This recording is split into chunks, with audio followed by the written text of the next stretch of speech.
السلام علیکم ورحمۃ اللہ وبرکاتہ۔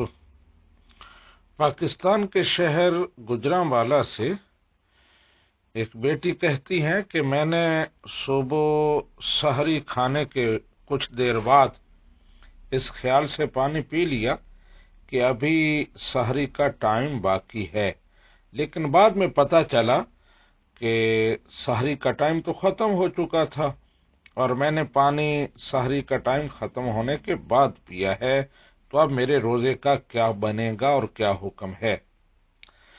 جی بیٹی، آپ یہ روزہ بھی مکمل کریں گی، لیکن اس روزہ کی آپ قضا بھی کریں گی۔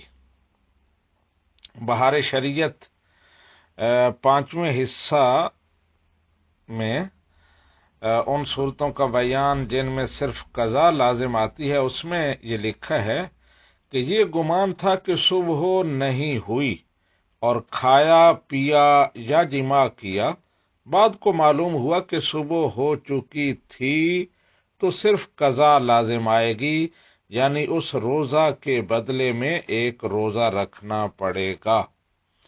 ھذا ما ظاہر علی واللہ ورسولہ اعلم بالصواب۔